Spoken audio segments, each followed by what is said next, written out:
Hey, what's up everybody? BDO44 coming at you with another video. Alright, so today we're starting with another half of your back-to-back on this 6-game Grammy road trip. Lakers, we are facing the Philadelphia 76ers tonight at Wells Fargo Center. Philadelphia, 17-27 Philadelphia 76ers. Not a good team. The injury report is what really we're going to start off with because I think it tells more of a story than the homework does, to be honest with you. So you got LeBron James, Rui Hachimura, and Anthony Davis's game time decisions. Good thing Rui is going to be a game time decision because, of course, he missed last night. I think it's a decent chance we probably rest one of Bron or AD, maybe even both of them. And the Philadelphia 76ers injury report is a little interesting here. Of course, you got Wood out and Jalen out. And it was said earlier this morning that Christian Wood was a game time decision. I thought it was going to be a story, but they're going to sit him for this one too. So he may be very close, if not imminent, to come back very soon, given the fact that this morning they said that he was a game-time decision. So, KJ Martin is out. Gershon Yabusele is a game-time decision. I expect he will play. Drummond's out. Caleb Martin's out. Paul George is out. And, of course, Joel Embiid is out. And there may be some other names here because I didn't see Joel being out on this injury report. So, let me make sure that I know what I'm talking about. Yes, he is out. He's going to miss Tuesday's game against the Lakers, Wednesday game against the Kings as well. And, of course, Jared McCain is out for the season with the surgery on the left knee after having basically a Rookie of the Year-like start to his season. He was spectacular. So, Philly's missing their centers. They've been running Gershon Yabusele at the center position, basically, and he's probable tonight, so I guess we'll see him run the center position. Anthony Davis is coming off such a fantastic game, 42 points, 20 something rebound, something like that. I'll tell you in a second exactly what Anthony had, but his numbers were spectacular because he basically had 2 games worth of production. First quarter, he did a whole game worth of production. In the second 3 quarters, he basically matched the production he had in the first quarter. Spectacular stuff. And 42 points was 23 boards there, and 2 blocks, 2 assists on 17 of 28 shooting. Only attempting 2 threes, he missed both of those. But Anthony Davis clearly carried our team. But we weren't too thrilled with the shot selection from some of our players. Bron and Austin particularly shot the ball poorly from behind the arc. I thought we could have sent those possessions in different directions. Maybe got Dalton into rhythm or something like that. Get Max Christie more looks since he shot 50% from behind the arc. But we were limited offensively, because we didn't have Rui. We didn't have Gabe Vincent. Coaches removed Cam Reddish from the rotation. And so that kind of thing really made it so that we had more defensive players and guys that we really can't count on to score the ball. So all the more reason why we need to play team basketball offensively, in my opinion. Going up against the Philadelphia 76ers, because they're missing so many centers, I wonder if we'll sit AD or Bron just in case, just to be fresh, given the fact it's a back-to-back. We did have them in the fourth quarter in the last game because we didn't close out things in Charlotte like we should have. But I think that's really what it is. I don't expect that our injury report will remain the same as the game starts to tip off. I think we'll sit one of them stars with both of them. But, yeah, that's what it is. Hopefully Gabe Vincent is 100%. I didn't see him on the injury report, so he should be ready to go tonight. And we need him. I think we need him. We've missed him in these last couple of games where we kind of forced to do some things that maybe were not within our wheelhouse. He had been such a regular player to rely upon lately, and he's really been playing better defensively and offensively. He's been hitting shots too, so we really missed him out there. Never thought I'd say that when we were calling him Cardi G, but right now we would like to have him back for this matchup. The Philadelphia 76ers are on a 2-game winning streak despite being a very bad team. They did beat some teams. Chicago Bulls, they blew the Chicago Bulls out. Chicago's been losing games. You wouldn't expect them to lose. This was one of them, in my opinion. Despite having a 14 rebound edge and 13 offensive rebounds to the Philly 6, they still found a way to lose this basketball game. And it was in the turnovers, 20 turnovers to Philly's 10, and 25 points off of those turnovers. So they really allow Philly to capitalize off of their mistakes. And that's just what it was. It was so many more attempts, 92 attempts to 85 attempts from the field, 45 attempts from 3 to 38 attempts from the Bulls. So that's what it really comes down to. You just allowed Philly to have too many attempts, Chicago, and as a result, they were able to get an easy win. 12-point victory there, despite Paul George only playing 13 minutes. And Tyrese Maxey really went off for 31, 2 steals, 1 block, and 9 assists and 5 boards. Kelly Oubre also had a big game in that one, 22 points and 12 rebounds. And Reggie Jackson chipped in with 12 points, shooting 50% from the field, 5 of 10. So that was a production they got in the last game, and I'm sure they're very pleased about getting victories here and there. Obviously, with Joel Embiid being out and missing so many players on top of that, it's kind of hard to find the production that they need. And because of it, they're a tanking ball club in a position to maybe get a really good pick this year. I think they're protected with the first 5 or something like that in regards to their picks. After that, if they're not bad enough, they'll probably go. That pick will probably go to Oklahoma or somebody like that. I'm not really sure, but that's kind of how that's set up. So the Bulls had some pretty good production there. Vucevic had a double-double, 22 and 12. Josh Giddey had a double-double, 10 points, 10 boards, 7 assists. Zach LaVine went for 25, 4 assists, and 8 rebounds. Lonzo had 9 points, 2 steals, 2 assists, and 4 rebounds in that game. Sticks, Jabari Smith came off the bench with 9 points and 7 rebounds. Pretty good game for him. So that's how that went. Ayo Dosunmu was kind of cold, and that didn't help Chicago's situation. But ultimately, they just turned the ball over way too much, man. Way too many turnovers. 5 for Giddey, 4 for LaVine. That's going to hurt you every time. So that's how Philly's last game went. Before that, they played the Cleveland Cavaliers in an overtime game and won the game. They beat the Cleveland Cavaliers. I thought that went into overtime. Didn't they say they went into overtime? Maybe they didn't go into overtime.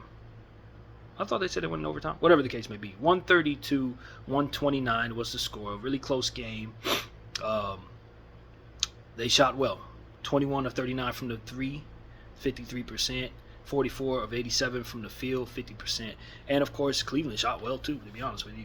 48% from behind the arc, 25 of 52, and 45 of 90 from the field with 50% there. So both teams shot really well. The difference was the Philadelphia 76ers got to the line a lot more and got their production right. When you miss free throws, it hurts you. That's what I see here. The Cleveland Cavaliers were 14 of 19, and the Sixers were 23 of 27. So, and to couple that with the fact that Cleveland lost the boards there, gave up 10 offensive boards. 16 offensive rebounds. Second chance points really killed the Cavaliers in this one. You give up 16 offensive rebounds. Yeah, you hurting yourself. And you fouling and not hitting your free throws when you're fouled. Yeah, that'll do it to you. And so that's what I see there, man. 18 turnovers for Philly. They turn the ball over here and there. They're really inconsistent in that way. 16 for the Cleveland Cavaliers. So that's what you see there. That's what it really came down to. It's a very impressive win for the Philadelphia 76ers, who haven't had many wins this year, as we can clearly see.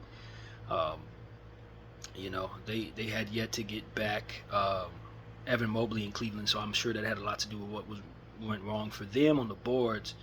That's exactly what happened. Allen had 10. Nobody else had more than 4. So 33 points from Ty Jerome in that game. That's crazy. 11 of 14 from the field. 8 of 8 from behind the arc for Ty freaking Jerome.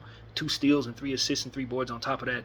Definitely a career night for Ty Jerome, but it came in a losing effort. Of course, Donovan Mitchell does this all the time. 37 points, 3 steals, 7 assists, 3 boards, 12 of 23 shooting, 7 of 15 from behind the arc. So, Darius Garland, 10 of 21 from the field, 4 of 10 from behind the arc for 26.7 assists. So they had some real production, but they just needed more out of more people. And the Philadelphia 76ers had 6 players in double figures in this one.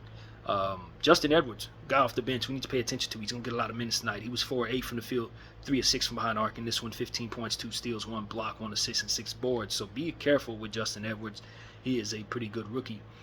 Kelly Oubre, once again, another double-double. Clearly, he's capitalizing on everybody being out. 22 points, 3 steals, 3 assists, 13 boards, 7 of them offensive rebounds. Keep him off the offensive glass, Kelly Oubre.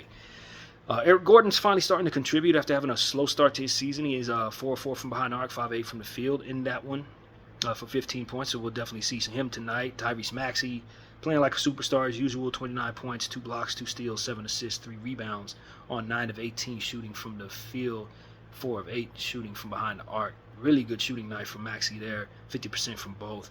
11 of 21 for Paul George, 6 of 11 from behind the arc. Also pretty solid shooting night, 30 points, 6 turnovers, 1 steal, 3 assists, and 5 rebounds. And Yabusele had a double-double with 12 points, 13 boards, 2 blocks, and 3 assists. So, that's the production there for that particular game. Philly edged out Cleveland in a high-scoring matchup where both teams shot extremely well. Let's see what else we got going on. Then they're coming off a blowout, though. That's what makes it really impressive. They went into Denver and lost by like damn near 40 points. It was 144 to 109. Denver really 8 well out there. Tyrese Maxey, of course, had a good game. 28 points, 10 assists, 2 steals, 11 to 21 from the field, 3 of 10 from 3. Eric Gordon had another good 3-point shooting night, 3 of 4 from behind the arc for 9 points, 3 assists. Yabusele had 22 points, 3 assists on that one, 8 of 13 from the field, 4 of 5 from behind the arc for Yabusele. He's not supposed to be able to shoot. I thought he couldn't shoot. And Justin Edwards, once again, 4 of 10 from the field, 3 of 7 from behind the arc for 11 points, 1 steal, 1 assist, and 3 boards. Kelly Oubre had 8 points, 1 block, 2 steals, 2 assists, 3 rebounds on 4 of 9 shooting from the field, over 2 from behind the arc. So Drummond played in that one, 4 of 7 from the field, 8 points, 2 assists, 5 boards. But really, it just came down to the Nuggets just blitzing them. I mean, that's what happened. Eric Gordon had 19 off the bench, 3 of 3 from behind the arc, 6 of 7 from the field. Christian Brown had 20 points, 1 steal, 2 assists, 8 of 11 shooting from the field, no threes attempted. Jamal Murray was cold, 9 points, but had 7 assists, 6 rebounds, so he filled it up in other areas, 2 of 7 from behind the arc, 2 of 7 from the field, over 3 from behind the arc. Russell Westbrook had 4 of 5 from the field, 1 of 2 from behind the arc, 11 points, 1 steal, 9 assists, and 7 boards, so Russell had a pretty good game there. And, of course, Jokic did Jokic things, man. 27 points, 4 steals, 10 assists, 13 boards, 5 of them offensive, 1 block. I mean, this guy, man. Jokic is your MVP again this year, if you ask me, on 10 of 15 shooting from the field, 2 of 3 from behind the arc. He might be the most efficient player I've ever seen. He might be. Michael Porter Jr. had 8 of 13. He was also very efficient in this game as well. From the field, 3 of 6 from behind the arc for 19 points, 1 assist, 6 rebounds. And Julian Strawther's coming along very strong. 8 of 14 from the field, 5 of 9 from behind the arc, 23 points, 2 assists, 3 rebounds. So he's coming along very strong. We don't see them for a while, though. Good to know that he's playing well. So, yeah, that's what it was against the Denver Nuggets. They just blew them out, man. There wasn't really that much to talk about. 51% from the 3, 16 to 31 for the Nuggets, 61% from the field, 52 to 85 for the Nuggets. So, they shot well from the free throw line, 24-25. I mean, they killed them on the glass. They killed them so bad on the glass, 51 to 25. 14 offensive rebounds given up by the Philadelphia 76ers. So that's really where it went crazy. Not only did the Nuggets shoot so very well, but they just demolished the Philadelphia 76ers on the boards. And so that's where it is. Fast break points, 37 to 7. This was a lopsided basketball game. 68 points to 50 in the paint. So the Nuggets they really stomped them out. Only 10 fouls on the Nuggets side, 20 on the Philly side. I mean, Philly just had the worst game possible going into altitude. That's really what it came down to. It's a bad team had a horrible game against a good team. That's it. Ain't deeper than that. And before that, the Philadelphia 76ers played the Bucks and also lost that matchup as well, 123-109. Giannis, whole lot of Giannis, man. Let's see, what did he have? 34 points, 6 assists, 15 boards, plus 25 on 13 to 17 shooting from the field. Whew. Dame also had a pretty good game, 7 of 17 from the field, 4 of 11 from behind arc, 7 of 7 from the free throw line for 25 points. Chris Middleton chipped in pretty good, 5 of 10 from the field, 1 of 4 from behind arc, 13 points, 8 assists, 5 rebounds. And that's really your production. Taurean Prince had 11 points in that one, of 3 of 5 from behind the arc. We know Torian's very efficient from behind the arc. And Brook Lopez also 2 of 3 from behind the arc, 4 of 8 from the field for 12 points, 3 assists, and 7 rebounds. So that Milwaukee jumped on top of them. They couldn't really get a whole lot going. They only played 3 players off their bench, and none of them were really great, guys. They missed some people out there, set some people, questionable stuff by the coach, it seems to me. 5 players in double figures, all of them starters. Ricky Council had 13 points, 2 steals. Be careful with Ricky Council. They probably use him a little bit tonight. 4 of 9 from the field, 3 of 5 from behind the arc. Kelly Oubre, 50% from the field, 7 of 14, 2 of 5 from behind the arc for 19 points, 3 assists, and 6 rebounds. Eric Gordon had 10 points, 6 assists on 3 of 8 shooting, 2 of 6 from behind the arc. Tyrese Maxey, 37 points, 1 steal, 7 assists on 14 of 28, 50% there from the field, 6 of 15 from behind the arc. And Adam Bona, 24 minutes of play, 4 of 4 from the field for 10 points, 1 steal, and 6 rebounds. So Milwaukee took care of business, man. It really did just come down to Milwaukee. Let's see, what actually did it come down to? They won the boards there. Philly been getting killed on the glass. We need to destroy them on the glass tonight. 48 to 38 there. Yeah. 52 points in the paint to Philly's 40. Philly fouled a lot, 25 to 16. That did them in. 23 of 30 from the free throw line for the Bucks to 15 from 22. 68% from the free throw line for Philly. So you shoot poorly from the free throw line, you know, it's not going to work for you. They shot okay, 45% from the field, 39 of 86 for Philly, 16 of 45 from the three. Probably shot too many threes, but 35% is fair. And the Bucks just attacked them a bit more. They shot less threes and made free throws in the difference. And that pretty much tells a story. Kind of a pedestrian overall basketball, it seems, from the stat line. Nothing really special, but just Philly shooting poorly from the free throw line pretty much did them in. It really did. And getting crushed on the glass. So what you saw was a Philly team that's actually starting to play better. That's what you're seeing. They've improved. Ever since getting blown out by the Nuggets, they went into Cleveland, won a real good game, shot the ball well, and then went into to Chicago and took care of the Chicago Bulls rather easily. So that's what you're running into. The problem is Paul George got hurt somewhere along the line. I think he got hurt in that Chicago game, some type of finger injury. And, it's going to be a whole lot of Tyrese Maxey. Whole lot of Tyrese Maxey tonight since everybody else is pretty much injured. You'll be seeing some Adam Bona, some Justin Edwards. Kyle Lowry may get some minutes. Reggie Jackson, Ricky Council, Pete Nance, Larry's little brother. He's out there. You're going to see him some maybe. So, a lot of Kelly Oubre, a lot of Tyrese Maxey, a lot of Yabusele if he gives it a go. That's what I expect to see. Whole lot of Kelly Oubre, whole lot of Tyrese Maxey. Those are the people that you really need to be careful with tonight, in my opinion. If anybody's going to hurt you tonight, it's going to be those two. Because they got the green light. Everybody else is hurt. They're a tanking ball club. They're at home. Lakers coming off a back-to-back. Probably going to rest some people. It's going to be a game where if the Lakers take their foot off the gas, you could have a tight game. But I honestly think Philadelphia is going to punt this game down the road. They've won 2 games in a row. They're just trying to tank. That's enough winning for the week. I don't think they want to go on a nice long winning streak or nothing. They're not in striking distance of a play-in tournament situation at all, and I don't think they benefit from it too much given the fact that Joel Embiid's health is now in the balance. He's been up there in age. It would probably be in their best interest to try to win the lottery if at all possible. And so that's what I think they're going to do. I think they've won their set of games this week. They're probably going to be fine with losing tonight. All we got to do is put our foot on the gas and kick their you-know-what. I think that's what it comes down to. So, yeah, man, Lakers are rolling, man. We're really rolling right now. This is a great stretch for us. We've won 6 out of our last 7 basketball games. Only lost to the Clippers. Other than that, it's just been us playing pretty solid. I didn't really love how we approached the Charlotte game, but Anthony Davis had a spectacular night, obviously. And, I expect for us to carry our stuff into this game and win this particular matchup. I really do expect to win. We could get let down. I mean, it's always an opportunity on the basketball floor in the NBA to have somebody you don't know of go for crazy numbers. Kessler Edwards or something like that go for 100 points. Something weird could happen. But outside of that, I just don't think that Philadelphia has enough to beat us. So long as we don't come in with dead legs off of, little to no rest. Because dead legs can get you beat by anybody. But like I said, yesterday, in my opinion, was the tougher of the 2 games on this back-to-back schedule, in my opinion. And given the fact that they're going to be resting people that I didn't even know they were planning on resting with Philly, it looks even better for us. And, of course, we're happy we got Jared Vanderbilt.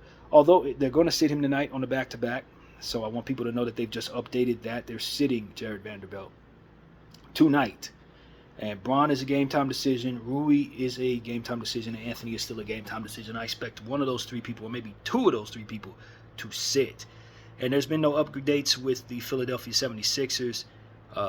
Caleb Martin is out as well. I don't remember seeing him on here. But Caleb will not play. Drummond will not play. George will not play. KJ will not play. And Yabusele is still a game time decision. Of course, Joel is definitely not going to go tonight. So, yeah, that's what it is, man. Glad I saw that before I ended this video. We just need to come in with the right amount of effort. I wouldn't necessarily think we're just going to get a game thrown our way. Anytime you go on the NBA floor, if you don't play serious, it can go bad for you. But we're on a nice stretch for ourselves. We have been playing better. We did kind of take our foot off the gas yesterday and had a close game. I don't think we make that mistake tonight, even if we play some of our lesser guys. Since they're so down so many people, I think there was a good chance that we're going to win anyway.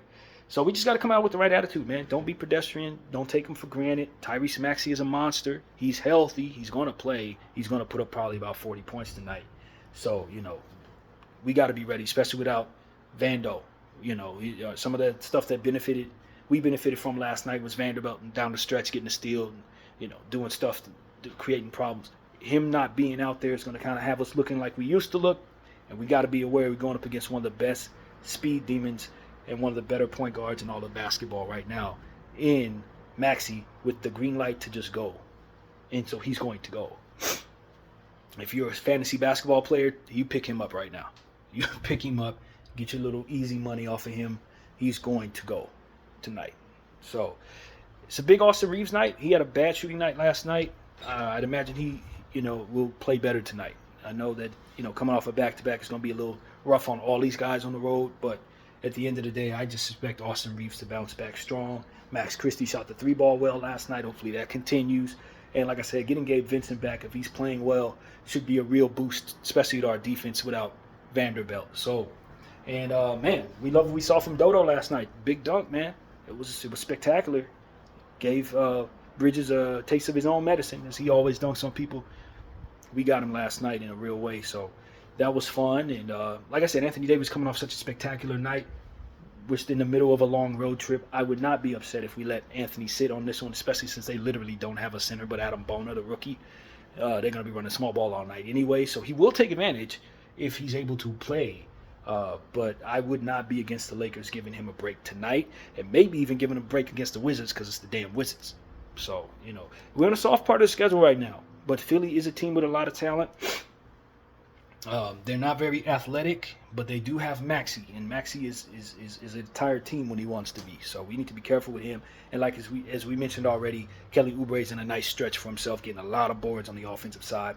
I expect for him to be monstrous tonight with the green light. So, yeah, be ready, man. Be ready. Don't let Eric Gordon have a renaissance night. That's what I would caution people. He's also have the green light. He has been shooting better lately. He's getting in better shape. He's kind of mirroring Gabe Vincent. Start off the season not in shape. The more he plays, the better shape he's getting in, and now he's starting to be productive. So look out for Eric Gordon. I would put a hand in his face tonight. If not, he hit like 4 or 5 threes on you, maybe even more. But we know his ceiling back in the day. I've seen him score 50 points. So on a night like tonight, I don't want any surprises from a player like that. And so that's what I got to say, man. Look out for the names that you don't know of to make big names for themselves tonight. If the Philadelphia 76ers are going to upset the Lakers, it's going to be because somebody like Ricky Council or Kessler Edwards or Adam Bona went off. And that's what I'm telling you. If we're going to get beat tonight, it's going to be something like that happening. And we don't want that Pete Nance or something like that. You don't want nobody making a name for themselves tonight. Hopefully Yabusele doesn't play. If he doesn't, they're going to be really small. That's what I will say. Adam Bona is the only guy that even got over 6'3", so it's like I'm exaggerating, but it's almost that bad. So expect a lot of small ball tonight. I'd expect the pace to be pretty fast, but they're not very athletic. This is a poorly put together basketball team. It really is. Philly is an awfully under athletic, short basketball team. So with our size, with our ability to defend, we're going to beat them. They're just not constructed properly, in my opinion. But we won't take anyone for granted. Salute the Kobe Minute, BDF 44. Oh, one more thing. Of course, Philadelphia is going to be wearing their white jerseys that are, I think, city jerseys. I will show you exactly what they look like before we get out of here. And the Lakers are going to be wearing our loser jerseys that we always lose in, our Lake Show jerseys. They look great, but we can't seem to get too many games won. But I think tonight we will get a win in those jerseys. I'm going to predict we do win this basketball game. I just have zero faith in the 76ers with the type of players they got missing tonight. I can't see them beating us. But this is what Philly's wearing tonight. So I think they got an alternate floor to go along with it. We'll see all of that. So that's pretty much the word, man. Keep an eye on Tyrese Maxey. BDO44. I thank you all for watching. I'm out.